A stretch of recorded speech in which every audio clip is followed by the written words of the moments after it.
শুনছেন কহ গল্প। আজ শুনবেন লীলা মজুমদারের লেখা লাল নীল দেশালাই থেকে ছোট গল্প দিবাকরের বিবাহ।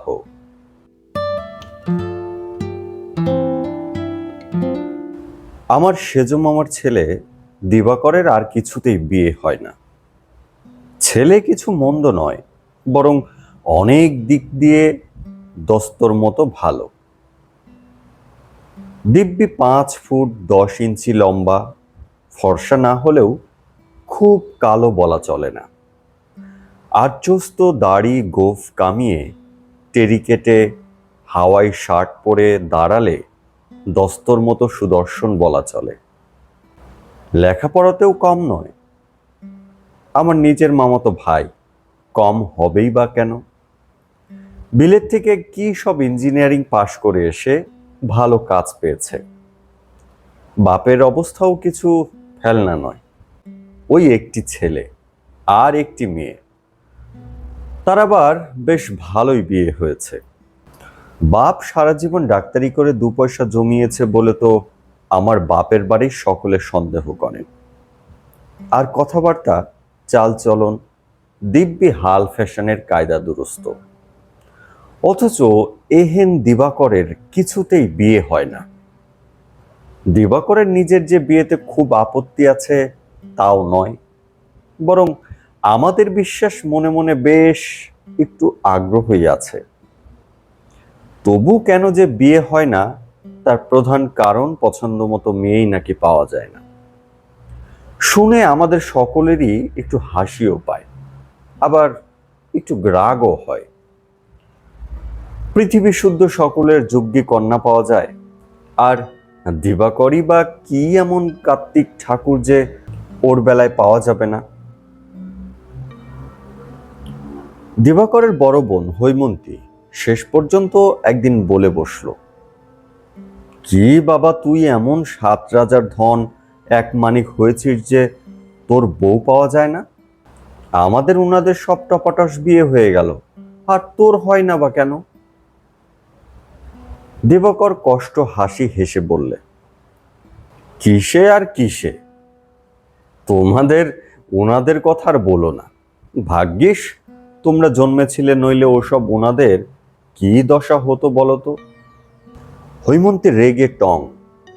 সত্যি কথা বলতে কি, আমি নিজেও কথাটা শুনে খুব খুশি হইনি।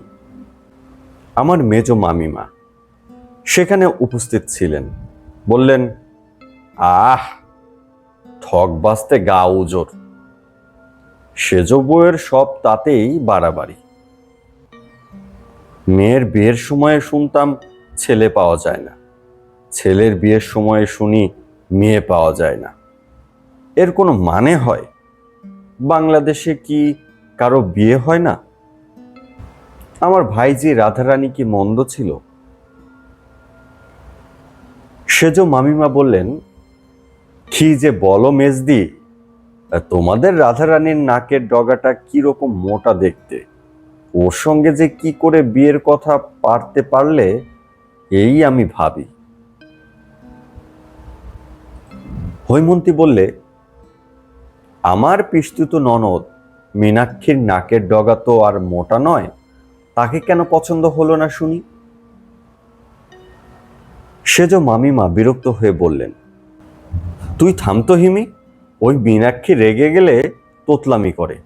ওকে বিয়ে করলে আমার দিবাকর সুখী হতো না। হৈমন্তী রেগে বললে, তোমার দিবাকরটি অসুখী হতো না মীনাক্ষী অসুখী হতো, সেই হলো কথা। আমার মতে মীনাক্ষী ভারী বেঁচে গেছে। দিবাকরের চেয়ে কত ভালো বরের সঙ্গে তার বিয়ে ঠিক হয়েছে, ভালোই হয়েছে। কাজেই দেখা যাচ্ছে যে দিবাকরের বিয়ে হচ্ছে না বলে বাড়ির সুখ শান্তি নষ্ট হবার জোগাড়। সেজ মামা সংসারের ব্যাপারে বড় একটা নাক ঢোকান না, কিন্তু দিবাকরের বিবাহ ব্যাপার নিয়ে সেজ মামি তাকে এমনই অতিষ্ঠ করে তুললেন যে শেষ পর্যন্ত তিনি বাধ্য হয়ে পাড়ার তাস খেলার ক্লাবে নাম লিখিয়ে রোজ রাত 11টার সময় বাড়ি ফিরতে শুরু করলেন। ব্যাপার দেখে ভাইয়ের মঙ্গলের জন্য আমার ভালো মানুষ মা পর্যন্ত চিন্তিত হয়ে উঠলেন। দিবাকরের একটা বিয়ে না দিলেই নয়। মা বললেন, দিবাকরের বিয়ে হয় না মানে? মেয়ে পাওয়া যায় না, একটা কথা হলো নাকি? মাঝখান থেকে আমার ভাই বেচারা একরকম বাধ্য হয়ে গোল্লায় যেতে শুরু করেছে। আজ তাসের আড্ডা, কাল গাজার আড্ডা, এর শেষ যে কোথায় হবে কে জানে। এর ফল ভালো হবে না বলে দিলাম সেজ বউ। আমি এখনই 5-7টা ভালো মেয়ের সন্ধান দিচ্ছি, ভালো চাও তো এর থেকে একটা ঠিক করে ফেলো। সেজ মামিমা ননদের বকুনি খেয়ে রেগে কেঁদে ঘর ছেড়ে চলে গেলেন। কিন্তু দিবাকর নিজে এসে বললে, কে 5-7 জন ভালো মেয়ে শুনি পিসিমা? আমরা একটু মুচকি হাসলাম। মা বললেন, কেন, ছেলেদের স্কুলের হেডমাস্টারের বড় মেয়ে কুন্তি? দিবাকর বললে, সে বড় খাটো করে কাপড় পরে, ও চলবে না। মা বললেন, হেডমাস্টারের মেজ মেয়ে মন্দাকিনী? দিবাকর বললে, ও বাবা, সে ডাক সাইড ঝগড়াটি। মা উত্তেজিত হয়ে বললেন, আমার ভাসুরজির মেয়ে এরা?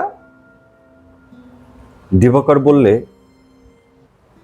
ওরে বাসরে, হাতি বিশেষ।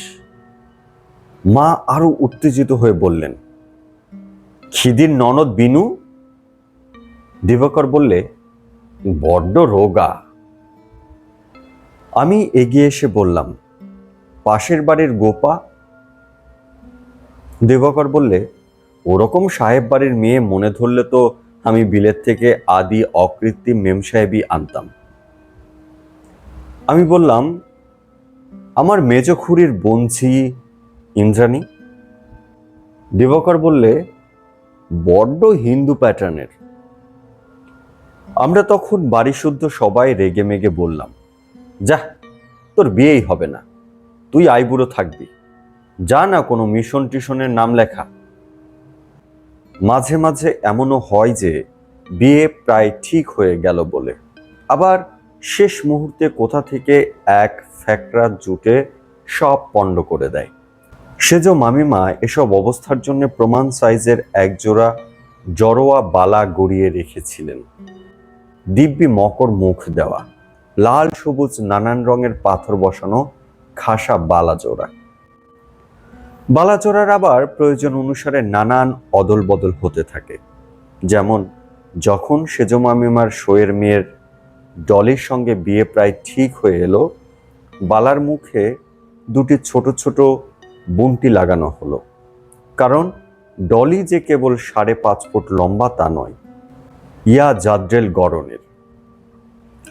তারপর যখন শোয়ের সঙ্গে কি একটা ছোট কথা নিয়ে মুখ দেখা দেখি বন্ধ হয়ে গেল, বিয়ের কথাও বন্ধ হয়ে গেল, তখন শোয়ের বড়জার মেয়ে নেলির সঙ্গে বিয়ে প্রায় হয় বলে।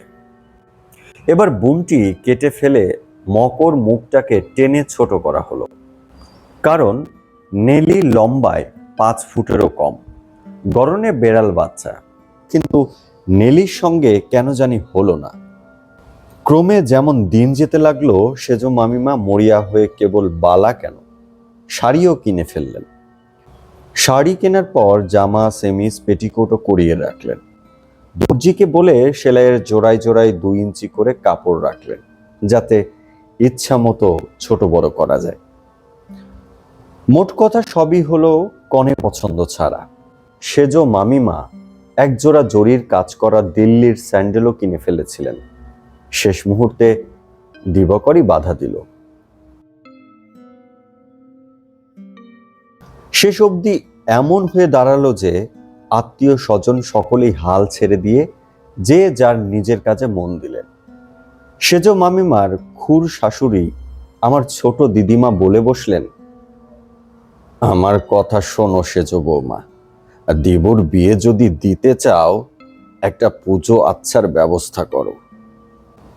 আমি বলছি, এই বিষ্ণুদেব ওর পাছু নিয়েছে, আর তোমরা তো কি খাই কি পড়ি করে জীবনটাই কাটিয়ে দিচ্ছ। এই সময়ে দিবাকরের বন্ধু শঙ্কর একদিন আমাকে বললে, কে দিদি, তোমরা কি দিবাকরকে ব্রহ্মচারী করে রাখবে স্থির করেছো নাকি? শুনে আমার তো রাগ হবারই কথা। বললাম, রেখে দাও তোমার দিবাকরের বিবাহ। আমরা আত্মীয় স্বজনরা কম করে 161 বার বিয়ের প্রস্তাব এনেছি এবং প্রত্যেকটা হয় দিবাকরের মা নয় দিবাকর নিজে ভেস্তে দিয়েছে। ওর আর বিয়ে টিয়ে হবে না, ওর যোগ্য মেয়ে আজকাল তৈরি হয় না। শঙ্কর বললে, তোমরা আসল ব্যাপারটা কিছুই বোঝোনি। দিবাকরের এদিকে জীবনটাই ব্যর্থ হয়ে যাচ্ছে। আমাদের ব্রিজ ক্লাবে আজকাল তাস না খেলে কেবল দীর্ঘ নিঃশ্বাস ফেলে। এই জন্যই কি ও বিলেতে সারি সারি বিরালক্ষী সুন্দরীদের প্রত্যাখ্যান করে এসেছে?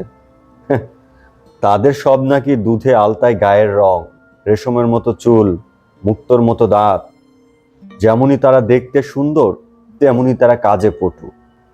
আমাদের বাঙালি মেয়েদের মতো নয় যে একবেলা রাঁধবে তো ঝুলকালি মেখে একাকার। আহা, তাদের হাতে তৈরি সেই সব চপ, কাটলেট, ডেভিল অমলেট যেন কোন বিগত জীবনের স্মৃতি বলে মনে হয়। বাধা দিয়ে আমি বললাম, এই সমস্ত কথা নিশ্চয়ই দিবাকর তোমায় শিখিয়ে দিয়েছে। দিবাকরকে বলো এত বক্তৃতা করতে শিখেছে আর নিজের একটা বউ জোগাড় করতে পারে না। ওর চেয়ে আমাদের চাকর ঘনশ্যাম ঢের ভালো। সে 3 বছরে দুটো দুটো বিয়ে করে ফেলেছে। বলো দিবাকরকে। শঙ্কর ব্যস্ত হয়ে বলল, আহা, চট কেন দিদি? আমি বলছিলাম কি, ওই রকম সময় ঠিক করে সাজিয়ে গুছিয়ে মেয়ে দেখালে কোন জন্মে ওর পছন্দ হবে না? ও একটু রোমান্টিক কিনা, একটু কবি কবি ধরনের। একটা ভালো পরিস্থিতি তৈরি করে তবে মেয়ে দেখাতে হয়। আমি বললাম, আমার খেয়ে দিয়ে কাজ নেই। শঙ্কর দিবাকরের জন্য এখন পরিস্থিতি রচনা করি আর কি। শঙ্কর ভাবিত হয়ে সেদিনকার মতো বিদায় নিল। এই ঘটনার দিন 15 বাদে দিবাকর দিন 10 ছুটি পেয়ে শঙ্করদের সঙ্গে হাজারীবাগ বেড়াতে গিয়েছিল। আমি আবার যাবার সময় শঙ্করকে ঠাট্টা করে বলেছিলাম, এবার রোমান্টিক পরিস্থিতি রচনা ঢের সুযোগ পাবে শঙ্কর।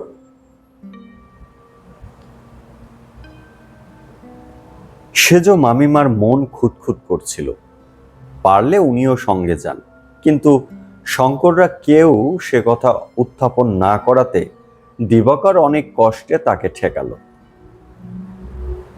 দিবাকরের সুটকেস গুছিয়ে দিতে দিতে বারবার তাকে সেজ মামিমা সাবধান করে দিলেন, দেখিস বাবা, চারিদিকে চোখ রাখিস, লোকের কথাই আবার যেন ভুলে না যাস। সুন্দর মুখ দেখলেই আবার ভেরু বনে যাস না। আমার সঙ্গে পরামর্শ না করে কোনো বিষয়ে মন স্থির করবি না। শঙ্কররা ভালো লোক হতে পারে, কিন্তু দেখছিসই তো, আমার যাওয়ার কথা একবারও বলল না, অথচ ওদের সঙ্গে আমার আজ 25 বছরের জানাশোনা। কি বা অসুবিধা হতো আমি গেলে? দুবেলা দুমুঠো না হয় খেতাম, এক কোনায় পড়ে থাকতাম, কিছু এসে যেত না ওদের মতো লোকের। তাই একবারও বলল না। আমার বাপু একটা আত্মসম্মান আছে, আমি কেন বলতে যাব? নিশ্চয়ই ওদের কোনো মতলব আছে, খুব সাবধানে থাকবি। দিবাকর বিরক্ত হয়ে বলল, আচ্ছা মা, বিলেতে তো তুমি আমার সঙ্গে যাওনি, সেখানে কে আমাকে রক্ষণাবেক্ষণ করতো বলো দেখি? সেখান থেকে যখন অক্ষত শরীরে ও অবিবাহিত অবস্থায় ফিরেছি, তখন হাজারীবাগ থেকেও ফেরাটা আশ্চর্য নয়। হাজারীবাগ গিয়ে কিন্তু দিবাকর একটু অসতর্ক হয়ে পড়েছিল। সম্ভবত দীর্ঘকাল সাবধানে থাকার ফলে একটু ক্লান্ত হয়ে গিয়ে থাকবে। বহু দূরে দূরে একা একা বেড়াতে চলে যেত, বাড়ি ফিরতে বেশ রাত হয়ে যেত। শঙ্কর এতে কোনো আপত্তি করত না, বরং খুশি হতো, কারণ দিবাকরের বিবাহ নিয়ে সকলে বিব্রত। শঙ্করের কথা অতটা কারো মনে হয়নি। সে বেচারার বিয়ে ঠিক করে দেবার জন্য কারো বিশেষ আগ্রহ দেখা যায়নি। অবস্থা বুঝে শঙ্কর নিজেই নিজের একটা ব্যবস্থা করে ফেলেছিল। দিব্যি খাসা একটি মেয়ে আবিষ্কার করে বিয়ের কথা পাকাপাকি করে ফেলেছিল। ওই মেয়ের বাবার সুন্দর বাড়ি আছে হাজারীবাগে। সেখানে রোজ বিকেলে শঙ্করের চায়ের নিমন্ত্রণ থাকে। প্রথম দু একদিন শঙ্কর দিবাকরকে সঙ্গে নিয়ে গেল, কিন্তু দিবাকর গিয়ে দেখলো সেখানে দিবাকরের চেয়ে শঙ্করের আদর বেশি। আস্তে আস্তে দিবাকর সরে দাঁড়ালো, লম্বা লম্বা বেড়াতে যাওয়া ধরল, রাত করে বাড়ি ফেরা ধরল। এমনই একদিন বেড়াতে গেছে, বাড়ি ফিরছে বেশ রাতে। ফুটফুটে চাঁদের আলো, কি একটা বুনো ফুলের মিষ্টি গন্ধ। হঠাৎ দিবাকর থমকে দাঁড়ালো, মনে হলো নারীর ক্রন্দন শুনতে পাচ্ছে, বাতাসের সঙ্গে উঠছে পড়ছে। স্পষ্ট শুনতে পেল কোনো একটি মেয়ে ডুকরে ডুকরে কাঁদছে। দিবাকর ব্যস্ত হয়ে পড়ল, উদ্বিগ্নভাবে এদিক ওদিক দৃষ্টিপাত করতে লাগলো। অবশেষে কান্নার শব্দ অনুসরণ করে এক গাছতলায় উপনীত হলো। সেখানে দেখতে পেল একটি রূপসী মেয়ে পা ছড়িয়ে বসে হাপুস নয়নে কাঁদছে। মেয়েটির বয়স মনে হলো 17-18 হবে। একরাশি কালো কোকড়া চুল আলগোছে বাঁধা, পবনে তার বাসন্তী রঙের শাড়ি, কপালে একটি কুমকুমের টিপ। গাছের পাতার ফাঁক দিয়ে দিয়ে টুকরো টুকরো চাঁদের আলো তার সর্বাঙ্গে এসে পড়েছে। দিবাকর মহা বিপদে পড়ে গেল। কি যে করবে ভেবে না পেয়ে বারবার ঢোক গিলে গিলে তার পেট ঢাক হয়ে গেল। মেয়েটি এক মুহূর্তের জন্য কান্না থামিয়ে বেশ ভালো করে তার মুখখানা দেখে নিয়ে আবার নিবিষ্ট মনে কাঁদতে লাগলো। তখন দিবাকর ব্যস্ত হয়ে জিজ্ঞাসা করল, কি হয়েছে? ব্যাপার খুলেই বলো না, মিছিমিছি অত চেঁচাচ্ছ কেন? মেয়েটি এবার সত্যি সত্যি কান্না থামিয়ে একটু যেন রেগেই বলল, মোটেই মিছিমিছি নয়, যথেষ্ট কারণ আছে। দিবাকর বললে, যথেষ্ট? এই কারণ আবার কি? তখন মেয়েটি ডুকরে কেঁদে বললে, তোমার মামা যদি ভুড়িওয়ালা সোনা তালুকদারের সঙ্গে তোমার বিয়ে ঠিক করতো, তাহলে তুমিও এর চাইতে ঢের জোরে চেঁচাতে। শুনে দিবাকরের ভারী দয়া হলো, একটু রাগও হলো। বলল, আমি যদি 1 বছরে 157টা বিয়ের সম্বন্ধ পণ্ড করে দিতে পারি, তুমি ওই সামান্য একটা ভুড়িওয়ালা সোনা তালুকদারকে মেরে তাড়াতে পারো না? মেয়েটি তাই শুনে মাথা নেড়ে বললে, সোনা তালুকদার যে মামা বাবুর ছোটবেলাকার বন্ধু, তাকে মেরে তাড়ালে সে কি মনে করবে? দিবাকর বললে, তাহলে পষ্টাপষ্টি বলে দাও ওসব হবে না। সেই না বলতে গিয়েই তো মুশকিল হলো। আমার নিজের বলতে লজ্জা করলো বললে আমাদের ছোকরা চাকরকে দিয়ে বলে পাঠালাম। তাই নিয়ে বাড়ি শুদ্ধ সে কি হইচই। ওরা নিজেরা ওকে দিয়ে কত কাজ করিয়ে নেন, তার বেলা কিছু হয় না। আর আমি একটু দরকারি কথা বলে পাঠিয়েছি, তাতে মামাবাবু মামিমা সব রেগে মেগে আমাকে বকে টোকে ঘর বন্ধ করে রেখে দিলেন। সারাদিন আমি ঘরে বন্ধ ছিলাম, তারপর বিকেলবেলা জানালা দিয়ে বেরিয়ে পালিয়ে গেলাম। আর আমি ও বাড়িতে ফিরবো না। শুধু যে জোর করে বুড়োর সঙ্গে আমার বিয়ে দিতে চাই তা নয়, আমি একটু আচার খেলে সবাই রাগ করে। নিজের দুঃখের কথা বলতে বলতে মেয়েটি আবার কাঁদতে লাগলো। দিবাকর ভাবলে, এত চোখের জল রাখে কোথায়। ব্যস্ত হয়ে বললে, আহা, আর কেঁদো না, আর কেঁদো না। এখানে যে একটি ছোটখাটো দামোদর রচনা করে ফেলেছ, এখন কি করতে চাও তাই আমাকে বলো। মেয়েটি বললে, কিছু করতে চাই না, পালিয়ে যেতে চাই। যেদিকে দু চোখ যায় সেদিকে চলে যেতে চাই। আমার পা ব্যথা করছে বলে একটু বিশ্রাম করছি। বলে সে উঠে পড়ে। দিবাকর উদ্বিগ্ন হয়ে বলে, এই সন্ধেবেলা এই বন জঙ্গলে কোথায় যাবে? তার চেয়ে বরং এক কাজ করো, আমার সঙ্গে আমাদের বাড়িতে চলো। সেখানে গিয়ে সবাই মিলে পরামর্শ করা যাবে তুমি কোথায় যাবে। ওই ভুড়িওয়ালা সোনা তালুকদারের সঙ্গে যে তোমার বিয়ে হতে পারে না এটা নিশ্চিত। এখন চলো তো। অগত্যা মেয়েটি রাজি হলো। দিবাকর তাকে শঙ্করদের বাড়ি এনে তুলল। তার করুণ কাহিনী শুনে শঙ্করের মন গলে যাওয়া তো স্বাভাবিকই। শঙ্করের মাও তাকে আদর করে থাকবার জায়গা দিলেন। দিবাকর বারবার বলতে লাগলো যে 5 দিন পরে কলকাতায় গিয়ে সে যা হয় একটা ব্যবস্থা করে দেবে। মেয়েটির নাম মিনু, চমৎকার রাধে, বেড়ে গানের গলা, শরীরে কোথাও একটু রাগ নেই, বেশ মেয়ে। মনে মনে দিবাকরের ভীষণ সাহস বেড়ে গেল। ভাবল, কলকাতায় নিয়ে গেলে মা যদি খেঁচাখেচি করেন তো মাকে বলবো, কি বলছো জানো, আমার প্রায় 26 বছর বয়স, আমি 550 টাকা মাইনের চাকরি করি, আমাদের অফিসের লোকরা আমাকে কত খাতির করে, দেখলেই সালাম করে, আর তুমি আমাকে এরকম তুচ্ছ তাচ্ছিল্য করো, ওসব চলবে না। আবার ভাবে, না, একটা সাপোর্ট দরকার, পাশে একটা লোক চাই। ভেবে আমাকে এক লম্বা চিঠি দেয়। তাইতেই তো আমি এত কথা জানতে পারলাম।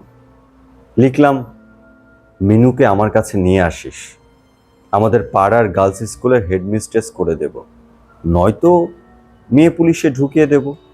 নিদেন পাটনায় আমার জানা খুব ভালো ভালো চাকরি আছে, তার একটা জুটিয়ে দেব, তুই নির্ভয়ে নিয়ে আয়। আমার বাড়ির লোকেরা তো ভীষণ আপত্তি করতে লাগলো। ওই দিবাকরের ব্যাপারে নাক ঢুকিও না বলছি, শেষটা তোমাকে পস্তাতে হবেই, তখন আমাদের টেনো না। আমার চিঠি পাবার 2-1 দিন বাদেই দিবাকর এসে উপস্থিত। যেন একটু চিন্তিত মনে হলো। বললাম, এনেছিস? কি এনেছি? কিছু আনবার কথা তো বলনি। ন্যাকা, আরে সেই মিনুকে এনেছিস? ডিব্রুগড়ে একটা খুব ভালো চাকরি খালি আছে। দিবাকর বলল, তোমার কাছে 2 দিন রাখতে যদি তোমার এতই অসুবিধে হয় যে দিল্লি লাহোরে চাকরি খুঁজে বেড়াতে হচ্ছে, তাহলে সে কথা স্পষ্ট বললেই হয়। আমি তো অবাক। সে কি রে দিবাকর, রেগে যাচ্ছিস মনে হচ্ছে। তুই তাকে আনতো, তারপর যা হয়। তুই তাকে আনতো, তারপর যা হয়। দিবাকর চিন্তিতভাবে বাড়ি চলে গেল। তারপর বহুদিন দিবাকরের দেখা নেই। একদিন সন্ধেবেলা সেজো মামিমা এসে কেঁদে পড়লেন। দিবু আমার বাঁচবে না, খাওয়া দাওয়া সিনেমা দেখা ছেড়ে দিয়েছে, সারাক্ষণ ভ্রুকুটি করে বসে থাকে। ওই শঙ্করদের বাড়িতে মিনু বলে কাকে দেখে এসেছে। বেশ বাবা, সেখানেই বিয়ে হোক, ঘরে বউ এলেই আমি খুশি। শঙ্করকে একবার জিজ্ঞাসা করিস মেয়েটির সাইজটা কি রকমের, বালাটাকে আবার কেটে। বলতে বলতে শঙ্কর সশরীরে এসে উপস্থিত। কি দিদি, কি খবর? আরে মাসিমা যে, দিবাকর কেমন আছে?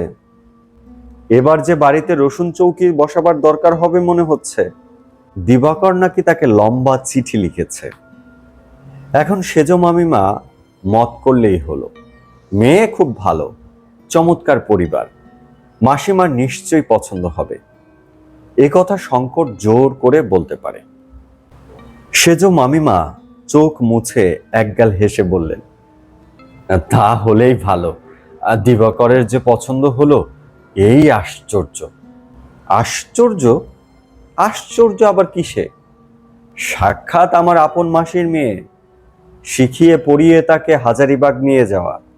দিবাকরের পছন্দ হবে না মানে? ওর বাবার পর্যন্ত। যাকগে মাসিমা, এই বালাটা কাটাতে হবে না, মেয়ে প্রমাণ সাইজের।